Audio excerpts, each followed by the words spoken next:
Telugu digital media network లో political కేటగిరీలో number 1 కేవలం 72 గంటల్లో 1,50,00,000 వ్యూస్ పైగా పాపులర్ టీవీ నెట్వర్క్. టీడీపీ జాతీయ ప్రధాన కార్యదర్శి నారా లోకేష్ గత ఎన్నికల్లో మంగళగిరి నుండి పోటీ చేసి ఓడిపోవడం జరిగింది. అయితే ఈ ఎన్నికల్లో మంగళగిరి నుండి పోటీ చేస్తాడా చేయడా అనేసి అయితే పెద్ద ఎత్తున ఒక సందిగ్ధం నెలకొంది. అయితే అటువంటి పరిస్థితిలో కొంతమంది కుప్పం నుంచి చేస్తాడు లోకేష్, లేదంటే పెనమలూరు నుంచి చేస్తాడు అనేసి అయితే చెప్పడం జరిగింది. ఆఖరికి నారా లోకేష్ అయితే క్లారిటీ ఇవ్వడం జరిగింది. మంగళగిరిలోనే పోటీ చేస్తాను, 5 ఏళ్లకు సంబంధించి ఒక మాస్టర్ ప్లాన్ కూడా సిద్ధం చేశానని చెప్పి నేను కార్యకర్తల సమావేశంలో లోకేష్ మాట్లాడడం జరిగింది. ఎట్లా ఉండబోతుంది వైసీపీ అక్కడ ఈసారి ఓడిపోతుందా మంగళగిరిలో? 10,000 ఓట్ల మెజారిటీతో ఆళ్ల రామకృష్ణారెడ్డి గారు అక్కడ పోయినసారి విక్టరీ సాధించడం జరిగింది. 10,000 ఓట్ల మెజారిటీ.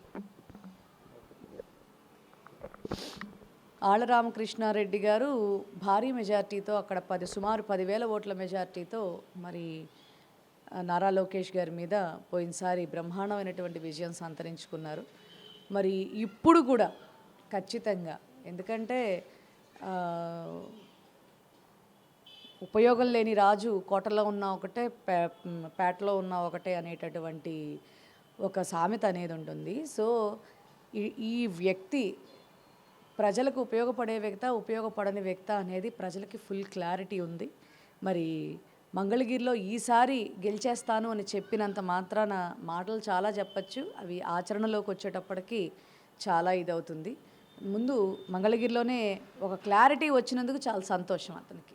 అంటే మంగళగిరిలో టీడీపీ గెలవబోతుంది, లోకేషే గెలవబోతున్నాడని తెలిసే ఉన్న సిట్టింగ్ ఎమ్మెల్యే రాజీనామా చేసే రాజకీయాల నుండి బయటకు వెళ్ళిపోయాడని టీడీపీ వాళ్ళు అంటున్నారు. అబ్బో, అలాగా? నిజంగా ఆళ్ల రామకృష్ణారెడ్డి గారు ఈరోజు వరకు కూడా పార్టీ విధేయుడిగానే ఉన్నారు. ఆయనకి జగన్మోహన్ రెడ్డి గారు చెప్పింది ఏంటంటే, బడుగు బలహీన వర్గాలకి ఇంపార్టెన్స్ ఇద్దాం, మీ భవిష్యత్తుకి నాది గ్యారంటీ అని చెప్పని జగన్మోహన్ రెడ్డి గారు చెప్పిన మాటని ఆళ్ల రామకృష్ణారెడ్డి గారు దాన్ని ఇది చేసుకున్నారు. సో ఆయన కూడా ఆ విధేయతతోనే ఆయన నార్మల్గా ఉంటున్నారు. అక్కడ మరి మీ పార్టీలోంచే వచ్చాడుగా గంజి చిరంజీవి గారు. మీ పార్టీ అంత ఇదిగా ఉంటే మరి జగన్మోహన్ రెడ్డి గారిని నమ్మి గంజి చిరంజీవి గారు ఎలా వచ్చారు? ఈ రోజున మరి నీ మీద, అప్పుడు మా పార్టీ నేత మీద నువ్వు ఓడిపోతే రేపొద్దున మీ పార్టీలోంచి వచ్చి మా పార్టీలో మరి కీలకమైన నేతగా ఎదుగుతున్నటువంటి గంజి చిరంజీవి గారి మీద మరి రేపు ఓడిపోతున్నావు. అంతే జరిగేది, అంతకు మించి ఏమీ జరగదు. ఖచ్చితంగా అక్కడ వైఎస్ఆర్సీపీ విన్నింగ్ అనేది 100కి 100%. టీడీపీలో అంటే లోకేష్ రెండోసారి కూడా ఓడిపోతాడు అంటారా మరి? ఖచ్చితంగా. అంటే సానుభూతి ఉండదా ఒక మాజీ ముఖ్యమంత్రి కుమారుడు అని చెప్పి? ఏం సానుభూతి కాదు, చిరాకేస్తుంది. ఇతన్ని చూస్తుంటే చిరాకేస్తుంది. ఎందుకంటే నిజంగా పులిని చూసి నక్క వాత పెట్టుకుంది అన్నట్టుగా నిజంగా అతని పాదయాత్ర అసలు నిజంగా హార్ట్ఫుల్గా చేశాడా?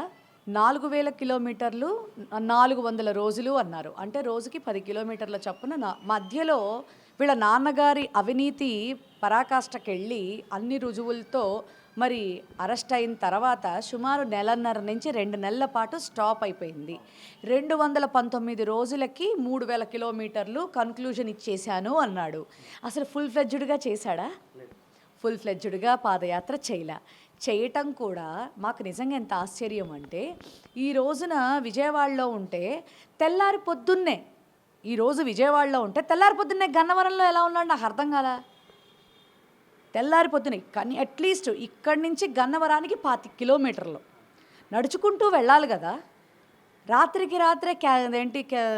క్యారవాన్లో వెళ్ళిపోవడం, కాళ్ళు నొప్పులు పుట్టినప్పుడు పంట పొలాల్లో పరిగెత్తడం, కాళ్ళు నొప్పులు పుట్టినప్పుడు బైక్ ర్యాలీలు పెట్టడం, కాళ్ళు నొప్పులు పుట్టినప్పుడు ఒక చిన్న సభ వేసుకొని రచ్చబండ అన్నట్టుగా అక్కడ కూర్చొని వాళ్ళతో సొల్లు కబుర్లు చెప్పడం, ఇదా పాదయాత్ర? నిజంగా అసలు ఇంకొకటి కూడా, మనిషి ఇంత కూడా తొణకలేదు, బెణకలేదు. ఎవరికైనా కాళ్ళు బొబ్బలు ఎక్కుతాయి, కాళ్ళకి ఇబ్బంది వస్తుంది, కాళ్ళకి ఇది వస్తుంది. అతనికి ఏంటో చెయ్యి కట్టయింది, చెయ్యి నొప్పి వచ్చింది పాపం అతనికి. మరి చేతులతో నడిచాడో ఏం పాడో నాకైతే తెలియదు. అర్ధరాత్రి 2 గంటలకి ప్రతి ఒక్కళ్ళని పలకరించడం మూలంగా చేతులు కట్టేనాయేమో నాకైతే తెలియలేదు. మరి ఇంత విచిత్రమైనటువంటి పాదయాత్ర ఇంత భయంకరమైనటువంటి పాదయాత్ర. ఎందుకంటే అర్ధరాత్రులు తిరిగేది రాక్షసులే తిరుగుతూ ఉంటారు, పట్టపగలు తిరిగేది హీరోలు తిరుగుతూ ఉంటారు.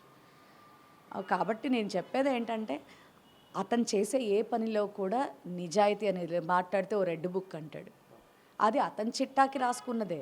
రేపు పొద్దున ఎంతమంది ఓడిపోబోతున్నాం, 23 కాస్త 20కే పడిపోతే పరిస్థితి ఏంటి, ఏం చేయాలా, అప్పుడు మేము పవన్ కళ్యాణ్ గారు ఎట్లాంటి భజన చేసుకోవాలి, ఏ రకంగా చేయాలి, ఇవి రాసుకోవడానికి ఏదో పేరుకి అధికారుల మీద నేను చర్యలు తీసుకోవడానికి రాసుకుంటున్నా, లేకపోతే కొడాలి నాని గారి మీద కక్ష తీర్చుకోవడానికి రాసుకుంటున్నా, పేరు నాని గారి మీద కక్ష తీసుకోవడానికి రాసుకుంటున్నా, వాళ్ళ మీద రాస్తున్నా, వీళ్ళ మీద రాస్తున్నా, వీటన్నిటి ఎంత దురదెక్కిన మాటలు మాట్లాడాడో, ఎంత నోరు జారిన మాటలు మాట్లాడాడో, అన్నిటికీ కూడా 2024 ఎలక్షన్స్